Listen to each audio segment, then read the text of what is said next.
നിങ്ങളുടെ favourite shows ഇനി ഒരിക്കലും മിസ്സാവില്ല. ഇപ്പോൾ C5 കാണും നിങ്ങളുടെ ഫേവറേറ്റ് ഷോ തികച്ചും സൗജന്യമായി. ആന്റി തിരിച്ചു വിളിക്കുമായിരിക്കും. വിളിക്കുന്നില്ലേ? സുസ്മിതേ, വിളിച്ചു. എന്താ ആന്റി? നിന്ന് താളെ ചവിട്ടാതെ ഒന്ന് പെട്ടെന്ന് പോ.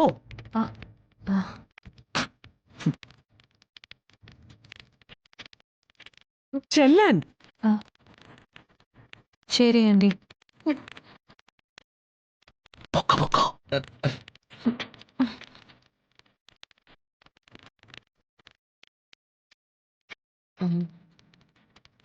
സത്യമേ, ഞാൻ സുസ്മിത ഒന്ന് യാത്ര ആക്കിയിട്ട് വരാം. പോയിട്ട് വാ.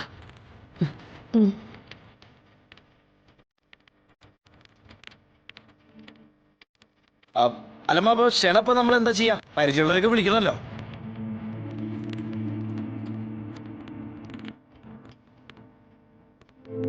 സുസ്മിതേ,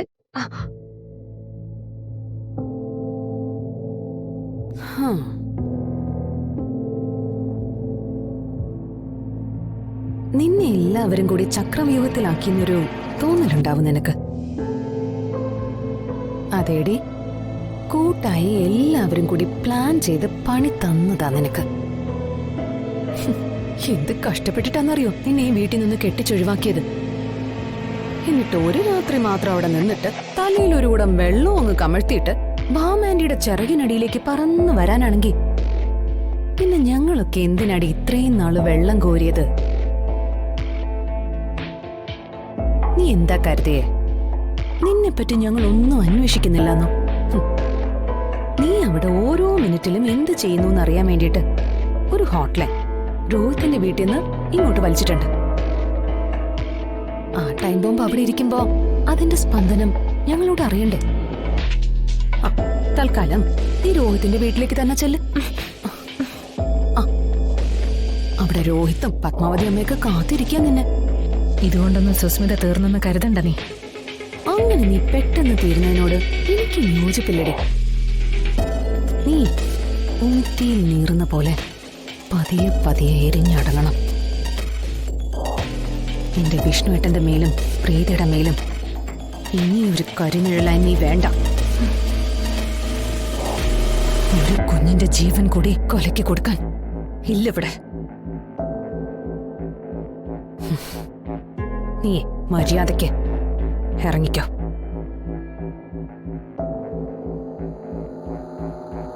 ശാലിനി, ഇവളിതുവരെ പോയില്ലേ? അത് നാളെ നൂലുകെട്ടിന് വരുന്ന കാര്യം സുസ്മിത ഒന്ന് ഓർമ്മിപ്പിക്കായിരുന്നു സത്യാമ്മ ഞാൻ. ഓ, അവളെ ഒന്ന് പെട്ടെന്ന് പറഞ്ഞയച്ചിട്ട് നീ ഇങ്ങ് വാ. നീ ഇല്ലെങ്കിൽ കാര്യങ്ങളൊന്നും നടക്കില്ല. വാ. ആ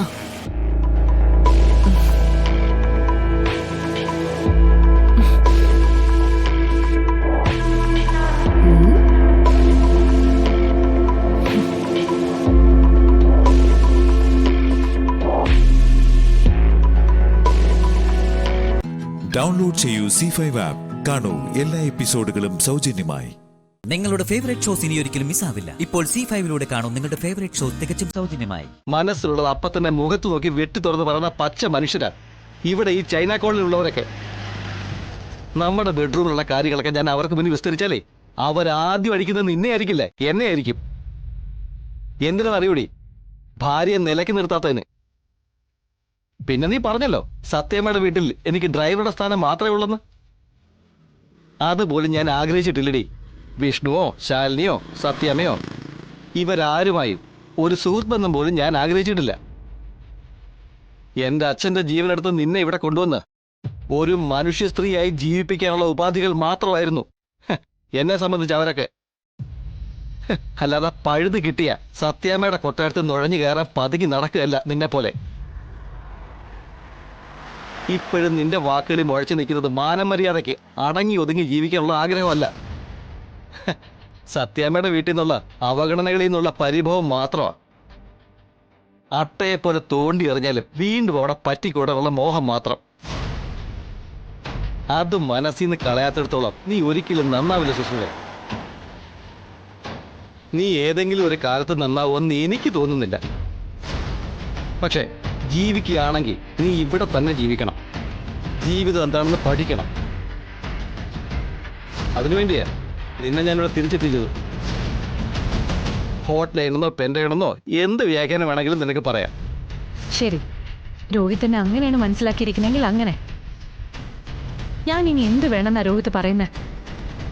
സത്യാമ്മയുടെ വീട്ടിൽ കയറാൻ തക്കം വാർത്ത് നടക്കുക എന്നുള്ള രോഹിത്തിന്റെ വ്യാഖ്യാനത്തിന് തൽക്കാലം ഞാൻ മറുപടി പറയുന്നില്ല.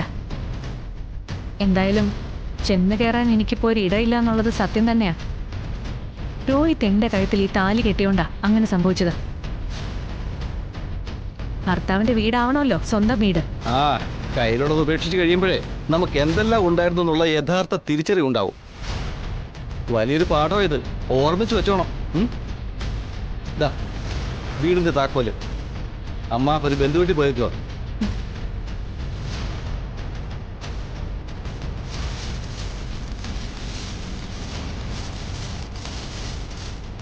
ഇതാ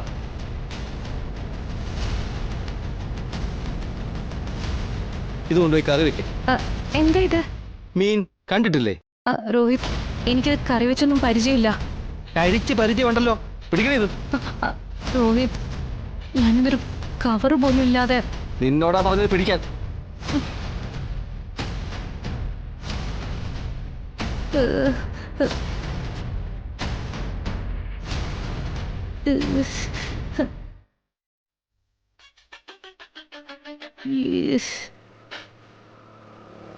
ഒരു കവറ് പോലും ഇല്ലാതെ ഈ മീൻ കയ്യിൽ പിടിച്ചുകൊണ്ട് നീ ഈ ചൈന കോളനിയിലൂടെ നടക്കണം.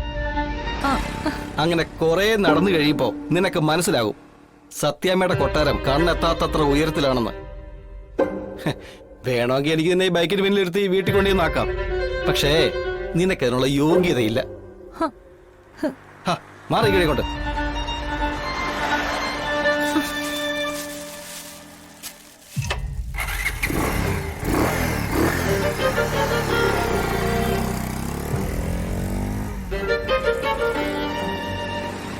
ഡൗൺലോഡ് ചെയ്യൂ C5 ആപ്പ്. കാണൂ എല്ലാ എപ്പിസോഡുകളും സൗജന്യമായി. നിങ്ങളുടെ ഫേവറേറ്റ് ഷോസ് ഇനി ഒരിക്കലും മിസ്സാവില്ല. ഇപ്പോൾ C5ലൂടെ കാണും നിങ്ങളുടെ ഫേവറേറ്റ് ഷോ തികച്ചും സൗജന്യമായി. എന്നിട്ട് ഓണ ദിവസം നീ കൂടെ വേണോന്ന് അച്ഛൻ കെഞ്ചി പറഞ്ഞ എങ്ങനെയാടാ സച്ചി നിനക്കത് അവഗണിച്ച് കളയാൻ പറ്റുന്നത്? എനിക്കിനി നിന്നോടൊന്നും സംസാരിക്കാനില്ല. എടാ നീ കോള് കെട്ടിയെഴുത്, എനിക്ക് സംസാരിക്കാനുണ്ട്. എടാ എന്റെ വീട്ടുകാരുടെ സ്വാർത്ഥതയാ. പക്ഷെ ഈ ഓണം നിങ്ങൾക്കൊപ്പം കൂടാൻ ഞാൻ ആഗ്രഹിക്കുന്നത് ഇനി ഇതുപോലൊരു കൂടിച്ചേരല് എന്റെ ലൈഫിൽ ഉണ്ടാകില്ലെന്ന് കരുതിയാ. അത് മനസ്സിലാക്കാൻ നിനക്ക് കഴിയുന്നില്ല. ഓക്കേടാ, ഗുഡ് നൈറ്റ്. എടാ തിരിച്ചൊരു ഗുഡ് നൈറ്റ് പറയാൻ പോലും അവസരം തരാതെ സച്ചി കോള് കെട്ടിയതു. സച്ചി അവിടെ പോയി കുടുങ്ങിയതാ. ഇങ്ങനെ സംഭവിക്കുമെന്ന് അറിയായിരുന്നെങ്കിൽ ഉറപ്പായും സച്ചി പോവില്ലായിരുന്നു. അവന്റെ കാര്യം ഓർക്കുമ്പോ മനസ്സിന് വല്ലാത്തൊരു പേടിയുണ്ട് സ്വാതി. ഒരു അഗ്നിപർവ്വതം അവന്റെ ഉള്ളിൽ പുകയുന്നത്. അവനവിടെ എങ്ങനെ പ്രതികരിക്കുമെന്ന് എനിക്കറിയില്ല. ഓണം കഴിഞ്ഞാലുടൻ കല്യാണമാണ്. അവിടുത്തെ പ്രധാന ചർച്ച വിവാഹവും. എല്ലാം കൈവിട്ടു പോകുന്ന ഒരു നിമിഷം ഉണ്ടായ അമ്മൂനെ പറ്റി അവൻ വിളിച്ചു പറഞ്ഞെന്നും വരും. ഇനി അങ്ങനെ ഒരു പൊട്ടിത്തെറി ഉണ്ടാവുമെന്ന് എനിക്ക് തോന്നുന്നില്ല. സഞ്ജു വെറുതെ ടെൻഷൻ ആവണ്ട. അവൻ ഇവിടെ തുടരുന്നത് എന്തിനാണെന്നാണ് സ്വാതി കരുതുന്നത്? വീട്ടുകാരോടുള്ള താല്പര്യക്കുറവ് കൊണ്ടല്ല, അമ്മു തന്നെയാണ് കാരണമെന്ന് സ്വാതിക്ക് നന്നായിട്ട് അറിയാലോ. അവനൊരു കല്യാണത്തിന് സമ്മതിച്ചെങ്കിലും ഏതെങ്കിലും ഒരു ടേണിംഗ് പോയിന്റിൽ വെച്ച് അമ്മു അവന്റെ യഥാർത്ഥ സ്നേഹം തിരിച്ചറിയുമെന്ന് അവനിപ്പോഴും വിശ്വസിക്കുന്നു. സച്ചിക്കത് പ്രതീക്ഷയോ ആഗ്രഹമോ ഒന്നുമല്ല, അവന്റെ വിശ്വാസമാണ്. സച്ചി എന്താ സഞ്ജു ഇങ്ങനെ? അമ്മ അവളുടെ മനസ്സിലുള്ളത് തുറന്നു പറഞ്ഞതല്ലേ? എന്നിട്ടും അവളെ മനസ്സിൽ കൊണ്ട് നടക്കുന്നത് ശരിയല്ല. സച്ചിക്ക് അമ്മുവിനോട് തോന്നിയ പ്രണയത്തിന് ഒരു മുഖം മാത്രമല്ല ഉള്ളത്. അമ്മു മനസ്സിൽ പോലും കരുതിയിട്ടില്ലെങ്കിലും അമ്മുവിന്റെ ഭാഗത്തു നിന്ന് അവന് പ്രതീക്ഷ നൽകുന്ന ചിലതൊക്കെ സംഭവിച്ചിട്ടുണ്ട്. സഞ്ജു, അമ്മൂല് കുറ്റം കാണുവാണ് സഞ്ജു. അവളെപ്പറ്റി നമുക്കെല്ലാം അറിയുന്നതല്ലേ? അമ്മുവിനെ കുറ്റപ്പെടുത്തിയതല്ല. ചുവന്ന പൂക്കൾ വെച്ചുള്ള ഭാഗ്യ പരീക്ഷണം സ്വാതി മറന്നു കളയരുത്. അമ്മു അവൾ വിശ്വസിക്കുന്ന ദൈവം രക്ഷിക്കുമെന്ന് കരുതിയല്ലേ ക്ഷേത്രത്തിൽ പോയി അങ്ങനെ ഒരു പരീക്ഷണത്തിന് തയ്യാറായത്. സച്ചി അതിനെ വിശേഷിപ്പിച്ചത് ഒരു നറുക്കെടുപ്പായിട്ടാണ്. അവന്റെ ചോദ്യം അവൻ ജയിച്ചെങ്കിൽ അവൾക്ക് ഒഴിഞ്ഞു മാറാൻ പറ്റുമെന്ന. അതൊരു പ്രസക്തമായ ചോദ്യം. ഇനി നീ പറ, അവൻ ഇപ്പോഴും ആ പ്രതീക്ഷ മനസ്സിൽ കൊണ്ട് നടക്കുന്നതിൽ എന്തെങ്കിലും തെറ്റ് പറയാൻ പറ്റുമോ? കതിർ മണ്ഡപത്തിലേക്ക് കയറുമ്പോഴും അവന്റെ ഉള്ളിൽ അതുണ്ടാവും.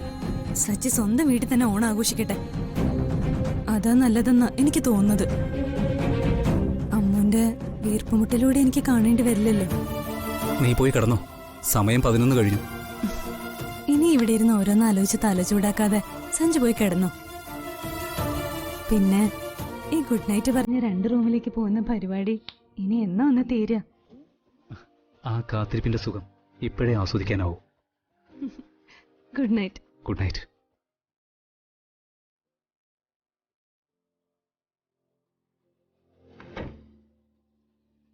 എന്നും അവളുടെ സ്നേഹം ജീവശ്വാസം പോലെ നഷ്ടമാവാതെ കൂടെ ഉണ്ടാവട്ടെ. ഡൗൺലോഡ് ചെയ്യൂ C5 ആപ്പ്. കാണൂ എല്ലാ എപ്പിസോഡുകളും സൗജന്യമായി.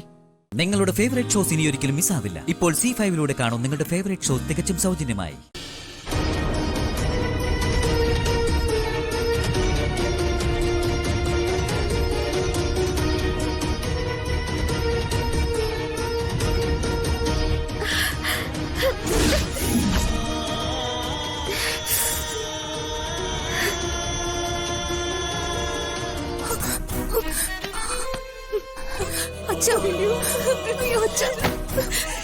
ദൈവമേ, എന്തൊരു പരീക്ഷണമായത്.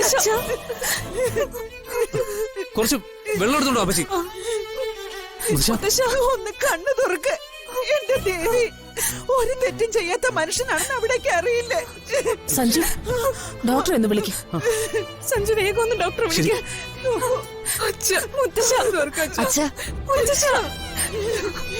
എന്റെ ദേവി, എന്നെ എന്തിനിങ്ങനെ പരീക്ഷിക്കുന്നു? നിന്റെ ഇച്ഛയ്ക്കൊപ്പം ജീവിക്കുന്നവരല്ലേ ഞങ്ങള്? അച്ഛാ, ചേട്ടാ, കണ്ണു തുറക്ക്. ഇങ്ങനെ ബഹളം വയ്ക്കാതെ. അച്ഛനൊന്നും പറ്റിയിട്ടില്ലല്ലോ. രാവിലത്തെ മെഡിസിൻ കഴിച്ചിട്ടുണ്ടാവില്ല. ചേട്ടാ, അച്ഛാ കണ്ണു തുറക്കച്ചാ. ചേട്ടാ, കണ്ണു തുറക്ക്.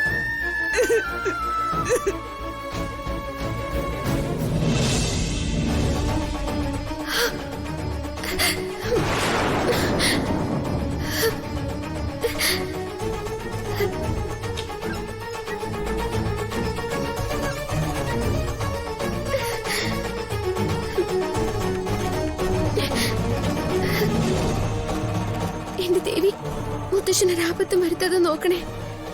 എന്റെ കൈയും വെച്ച് എനിക്കങ്ങോട്ട് പോവാനും പറ്റില്ല.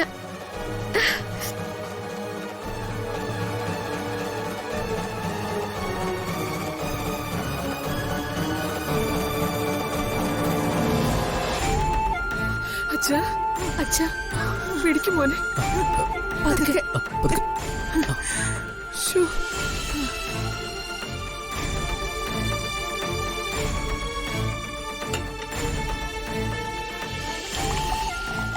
എന്താ എല്ലാവരും കൂടെ?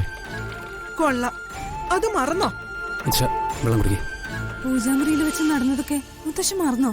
ചടങ്ങിന് വന്നവരെ യഥാവിധി സൽക്കരിച്ച് ദക്ഷിണ നൽകി യാത്രയാക്കണം.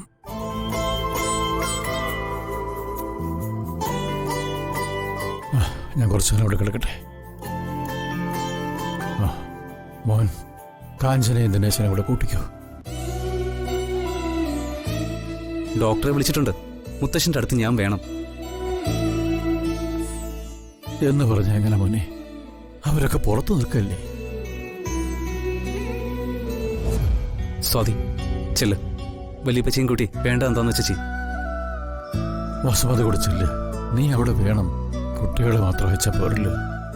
കാരണം അവളുടെ സ്ഥാനത്ത് ഒരാൾ വേണമല്ലോ. അമ്മ ചെല്ലേ, ഡോക്ടർ ഇപ്പൊ വരും. അച്ഛൻ കണ്ണു തുറന്നല്ലോ. ചെല്ലു മുത്തശ്ശി. വാ മുത്തശ്ശി.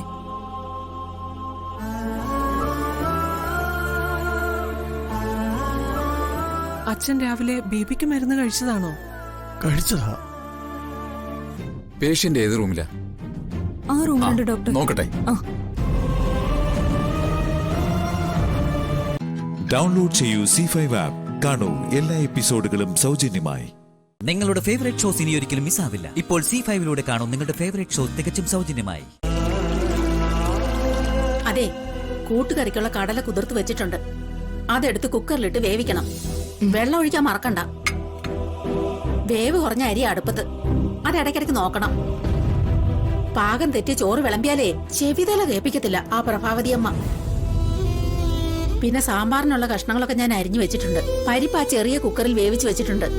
പിന്നെ ഇനി നിനക്ക് ചെയ്യാവുന്ന ജോലിയേ ഉള്ളൂ കേട്ടോ.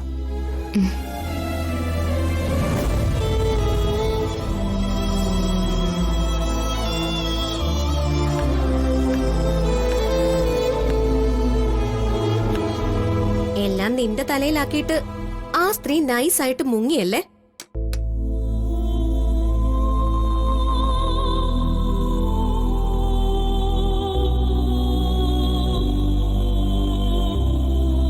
പുതുതായിട്ട് ഏറ്റെടുത്ത ജോലി എന്തായെന്ന് അറിയാൻ വന്നതാ. 4 മണിക്ക് എഴുന്നേക്കണം. രാത്രി 11 മണി വരെ അടുക്കളയിൽ നെട്ടോട്ടം ഓടണം. തറയിൽ കിടന്നുറങ്ങണം. വിശക്കുമ്പോ എന്തേലും മിച്ചം ഉണ്ടെങ്കിൽ കഴിക്കണം. പുതിയ ജോലി പരമസുഖല്ലേ? നീ എന്തിനു വേണ്ടിയാ നിന്റെ ഗ്രാമത്തിൽ നിന്ന് ഇങ്ങോട്ട് വന്നേ? വിശാലിന്റെ വീട്ടിലെ ജോലിക്കാരി ആവാനോ അതോ വിശാലിന്റെ ഭാര്യ ആവാനോ? ഒരു ഭാര്യയുടെ കടമ എന്തൊക്കെയാ? അങ്ങനെ ചോദിച്ചാ സത്യം പറഞ്ഞ എന്നോട് ചോദിച്ചിട്ട് ഒരു കാര്യമില്ല. അങ്ങേരെപ്പോഴും അമ്മയുടെ സാരിത്തുമ്പിൽ പിടിച്ച് നടക്കുകയല്ലേ? ഫേസ് ടു ഫേസ് കാണുന്നത് തന്നെ വല്ലപ്പോഴും. എന്നാ ഞാൻ പറഞ്ഞേരട്ടെ, ഭർത്താവിന്റെ വസ്ത്രങ്ങൾ കഴുകി ഉണക്കി കൊടുക്കണം.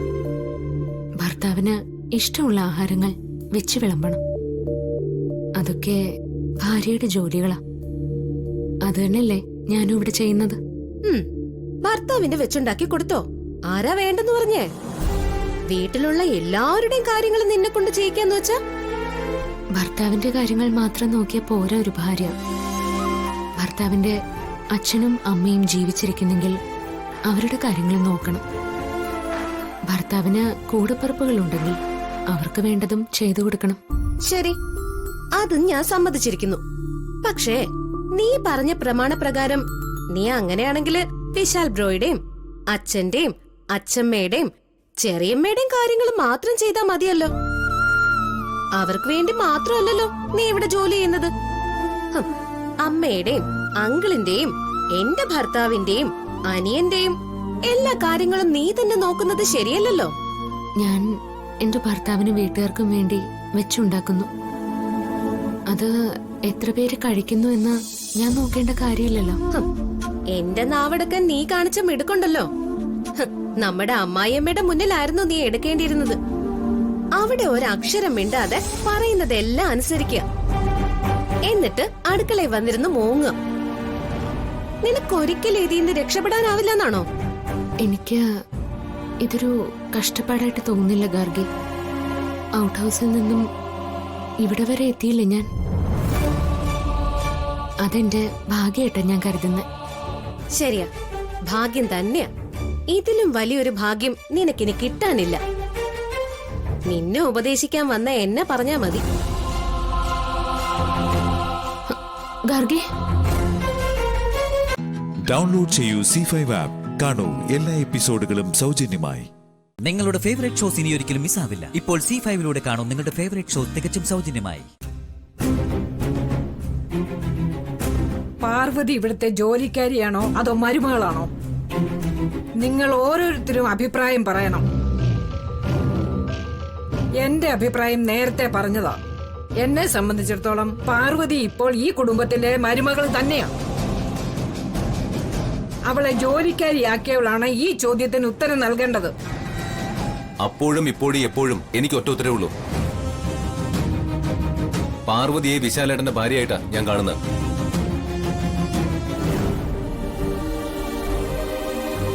ഗോപി എന്താ ഒന്നും മിണ്ടാത്തത്? എന്തിനാ അമ്മ ഈ പ്രഹസനം? കൂടുതൽ വോട്ട് കിട്ടുന്നവർ ജയിക്കുന്ന ജനാധിപത്യ മര്യാദ ഈ കുടുംബത്തിൽ നഷ്ടപ്പെട്ടിട്ട് കുറേയായി. എല്ലാവരുടെയും വോട്ട് വേണ്ട, ഒരൊറ്റ വോട്ട് മതി പാർവതി ജയിക്കാൻ. വിശാലിന്റെ വോട്ട്. ഇവനോടൊന്ന് ചോദിച്ചിട്ട് ഈ പ്രഹസനം ഒന്ന് അവസാനിപ്പിക്കാമേ. ഗോപിയേട്ടൻ എന്തിനാ വിശാലിന്റെ നെഞ്ചത്തോട്ട് കയറുന്നത്? പാർവതി അടുക്കളയിലോട്ട് അയച്ചത് വിശാലൊന്നും അല്ല, അത് അവളുടെ സ്വന്തം തീരുമാനമല്ലേ. അമ്മേ, പാർവതിയുടെ സ്വന്തം തീരുമാനം എന്ന് പറയരുത്. അമ്മയുടെ തീരുമാനം അവളുടെ നാവിലൂടെ പുറത്തു വന്നു. അത് അമ്മയുടെ മിടുക്ക്. കേട്ടില്ലടാ മോനെ, നമ്മൾ അവളെ കൊണ്ട് പറയിച്ചതാണെന്ന്. ഇതിന്റെ മറുപടി മോൻ തന്നെ അങ്ങ് പറഞ്ഞേക്ക്. എനിക്ക് ആരോടും മറുപടി പറയാൻ താല്പര്യമില്ലമ്മേ. അടുക്കളയിൽ നിന്നോളാന്ന് പറഞ്ഞത് പാർവതി തന്നെയാ. നിങ്ങൾ വിശ്വസിച്ചാലും ഇല്ലെങ്കിലും അത് തന്നെയാ സത്യം. ഇനി അവളെ അടുക്കളയിൽ നിർത്താൻ നിങ്ങൾക്കാർക്കും താല്പര്യമില്ലെങ്കിൽ നിങ്ങളുടെ ഇഷ്ടം പോലെ തന്നെ ചെയ്തോളൂ. പക്ഷേ അവൾ എന്റെ ഭാര്യയാണെന്ന് മാത്രം പറയരുത്. അത് ഞാൻ അംഗീകരിച്ചിട്ടില്ല. എന്റെ ഭാര്യയാണെന്ന് പറഞ്ഞ് നടക്കുന്ന അവളുടെ കൺവെട്ടത്ത് ഞാൻ ഉണ്ടാവുകയില്ല. ഇത് പറഞ്ഞ വിശാലൻ എല്ലാരെയും തോൽപ്പിച്ചത്. ഏട്ടൻ ഇവിടുന്ന് പോകുമെന്ന് പറഞ്ഞ ആർക്കും സഹിക്കാൻ കഴിയില്ല. ഞങ്ങളുടെയൊക്കെ സ്നേഹം വിശാലയുടെ മിസ്യൂസ് ചെയ്യുന്നുണ്ട്. അതിന് വിശാലിനോടല്ലല്ലോ നിങ്ങൾക്ക് സ്നേഹം, അവളോടല്ലേ? സ്നേഹമുണ്ട്, അതിനേക്കാൾ കൂടുതൽ സഹതാപമുണ്ട്. എല്ലാവരും ഈ കടംപിടുത്തമൊന്ന് കുറച്ചാൽ ആ പാവത്തിന്റെ കഷ്ടപ്പാടിന് ഒരു സമാധാനം ഉണ്ടാക്കി കൊടുക്കാൻ നമുക്ക് കഴിയും. അതെ, അതിനുവേണ്ടി തന്നെയാണ് നിങ്ങളെ എല്ലാവരെയും ഇവിടെ വിളിച്ചു വരുത്തിയത്. ഇലയ്ക്കും ഉള്ളിനും കേടില്ലാതെ എങ്ങനെയെങ്കിലും ഈ പ്രശ്നം പരിഹരിക്കണം. ഓരോരുത്തരുടെയും അഭിപ്രായം പറയണം. അതിന് ഇതുപോലൊരു വലിയ ചർച്ചയൊന്നും ആവശ്യമില്ലമ്മേ. ഈ പ്രശ്നങ്ങൾക്ക് തുടക്കം കുറിച്ച ആള് മാത്രം വിചാരിച്ച ഈ പ്രശ്നം എളുപ്പത്തിൽ പരിഹരിക്കാൻ കഴിയും. മനസ്സിലായില്ല? നമ്മളോടൊന്നും ഒരു വാക്ക് പോലും പറയാതെ വിശാലിനെ കൊണ്ട് പാർവതിയെ രഹസ്യമായി വിവാഹം കഴിപ്പിച്ചതാരാ? ഗോപിയേട്ടൻ.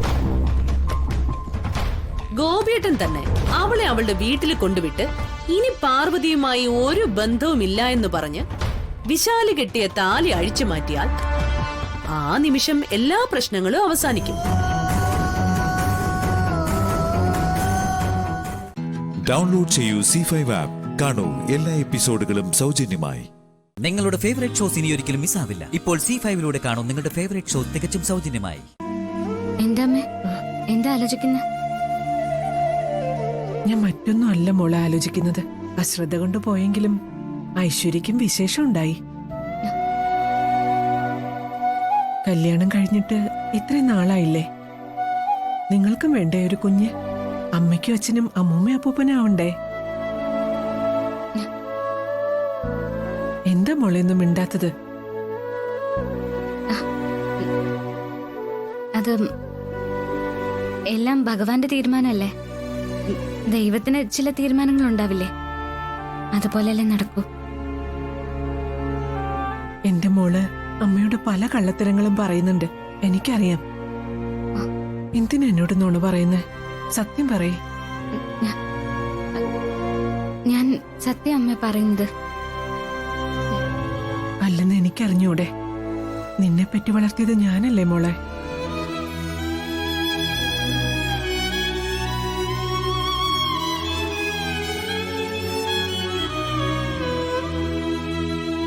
മോളെ, നിനക്ക് അവിടെ ചില ദുഃഖങ്ങളും പ്രയാസങ്ങളും ഒക്കെ ഉണ്ട്. അത് സത്യമാണ്. അതൊക്കെ എന്താണെന്ന് മാത്രം അമ്മയോട് പറഞ്ഞാ മതി.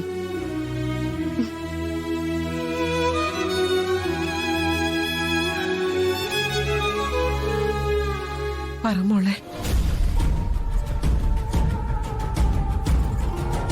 പറയാമേ.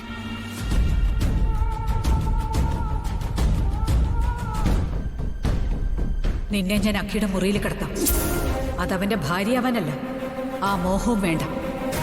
നീ അവന്റെ കാവൽക്കാരിയാവാമെങ്കിൽ എന്താ, സമ്മതമാണോ? സമ്മതാണ്. നീ എനിക്ക് സത്യം ചെയ്തു തരണം. നീ നിന്റെ കൃഷ്ണന്റെ പേര് ചൊല്ലി നിങ്ങൾ ഒരു തെറ്റും ചെയ്യില്ലെന്ന്.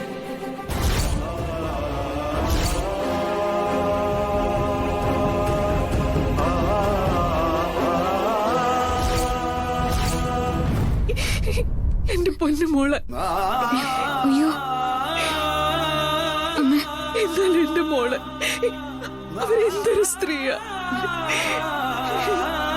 അമ്മ ഇതൊന്നും ആരോടും പറയരുത്. അഖിൽ സാറിന്റെ അമ്മ അങ്ങനെയൊക്കെ കാണിക്കുന്നത് അഖിൽ സാറിനോടുള്ള സ്നേഹം കൊണ്ടാ.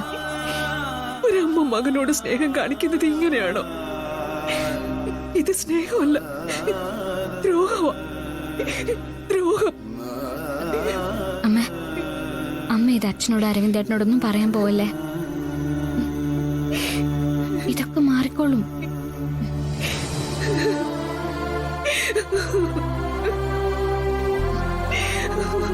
അമ്മേ,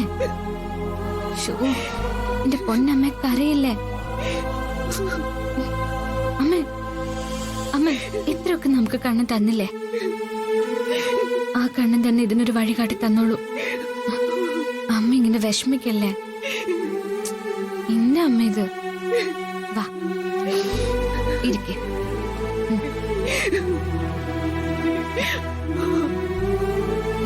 കരയില്ലേ അമ്മേ? അമ്മ വെറുതെ ഓരോന്നാലോചിച്ച് വിഷമിക്കണ്ട. ഡൗൺലോഡ് ചെയ്യൂ C5 ആപ്പ്. കാണൂ എല്ലാ എപ്പിസോഡുകളും സൗജന്യമായി. നിങ്ങളുടെ ഫേവറേറ്റ് ഷോസ് ഇനി ഒരിക്കലും മിസ്സാവില്ല. ഇപ്പോൾ C5 കാണൂ നിങ്ങളുടെ ഫേവറേറ്റ് ഷോ തികച്ചും സൗജന്യമായി. ആനന്ദ് എവിടെ? ആനന്ദേട്ട പുറത്തെവിടെയോ പോയേക്കും അമ്മേ. പിള്ളേരോ? ആദ്യ സ്ഥലത്തില്ല, ബിസിനസ് ആവശ്യത്തിന് ബാംഗ്ലൂരാ. അരുൺ ഓഫീസിൽ പോയിരിക്കുക. നിന്റെ ഓമന പുത്രനും ഭാര്യയും എവിടെ? അഖിയും ശ്യാമയും. എന്താ ഞാൻ ചോദിച്ചതിന് ഉത്തരവില്ലേ? അത് അവനും ഭാര്യയും കൂടി അവളുടെ വീട്ടിലേക്ക് പോയിരിക്കുക. അവര് ക്ഷണിച്ചിട്ട് പോയതാ, ഓണമല്ലേ. അപ്പോ അതാണ് നിന്റെ പ്രശ്നം. എന്തു പ്രശ്നമുണ്ടെങ്കിലും തിരുവോണത്തിന് എല്ലാവരും ഇവിടെ ഉണ്ടാവണം. പ്രത്യേകിച്ച് അഖിയും ശ്യാമയും.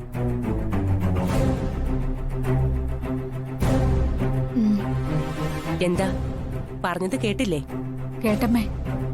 ഞാൻ വന്നിരിക്കുന്നെന്ന് നീ അവനോടൊന്ന് വിളിച്ചു പറയണം. അപ്പൊ അവൻ പറന്നിങ്ങി വരും അവളെയും കൊണ്ട്. ആ മക്കളെ, എന്റെ കാറിനകത്ത് എല്ലാവർക്കുള്ള ഓണക്കോടിയുണ്ട്. അതിങ്ങ് എടുത്തോണ്ട് വാ.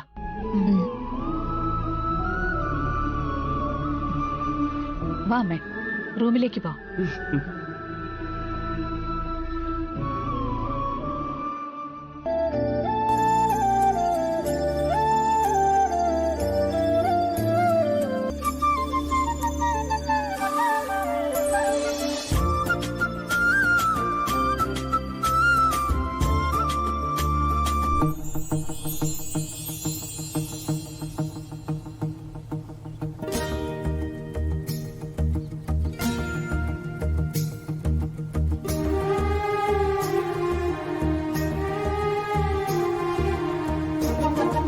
ഈ സ്ഥലം ഓർമ്മയുണ്ടോ ശ്യാമയ്ക്ക്? ഓർമ്മയുണ്ട്. താൻ മറന്നാലും എനിക്ക് മറക്കാൻ പറ്റില്ല ഈ സ്ഥലം. ഇവിടെ എൻ്റെ ഓർമ്മയിലെന്നും ഇങ്ങനെ പൂത്തു നിൽക്കും. അവിടെ നിന്ന് വീഴാൻ പോയപ്പോഴാ താൻ എന്നെ ഒരു കൈ തന്ന് പിടിച്ചു നിർത്തിയത്. പിന്നീടുള്ള എൻ്റെ എല്ലാ വീഴ്ചകളിലും